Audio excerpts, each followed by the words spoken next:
বাপরে বাপ, ব্রাইড সাজাতে সাজাতে এত ঝড় চলে আসবে? এই ঝড়ে তো আমাকে আর ব্রাইডকে তো উড়িয়েই নিয়ে চলে গেছিল। আর ঝড় হওয়ার পর তো কারেন্টের নাম গন্ধ নেই, তো কি করে ব্রাইড রেডি করলাম সবটাই তোমাদের সাথে শেয়ার করবো। ভিডিওটা পুরোটা দেখো স্কিপ না করে।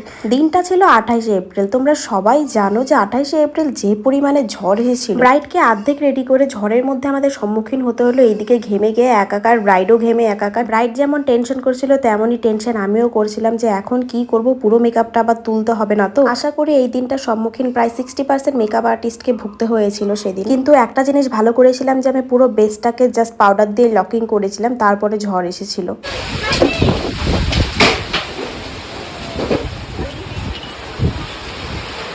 কি যে একটা একাকার অবস্থায় পড়ে যাচ্ছিলাম। ব্রাইডের বাড়ির লোকজন তো কান্নাকাটি শুরু করে দিয়েছিল। অবশ্যই চিন্তা করারই দরকার, যেহেতু একটি বিয়ের দিন, এত কিছু আয়োজন করার পরে এরকম যদি একটা দিন থাকে সবারই মন খারাপ হবে। ব্রাইড তো পুরো কান্না কান্না অবস্থা। কিন্তু আমি বললাম যে তুমি একদম টেনশন করো না, ঠাকুর করলে সবকিছু ঠিক হয়ে যাবে।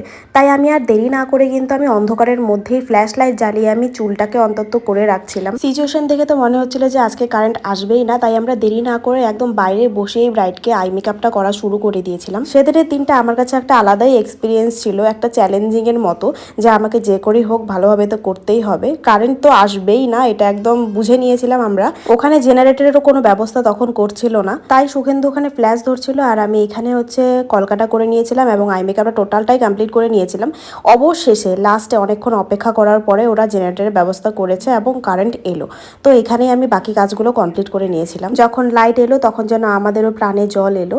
তখন টোটালটা ওকে আমি ভালোভাবে সুন্দর করে দিয়েছিলাম। একটা জিনিসে খুশি ছিলাম যে ব্রাইডেরও আমার সাজটা পছন্দ হয়েছিল আর ব্রাইডকেও খুব মিষ্টি লাগছিল দেখতে।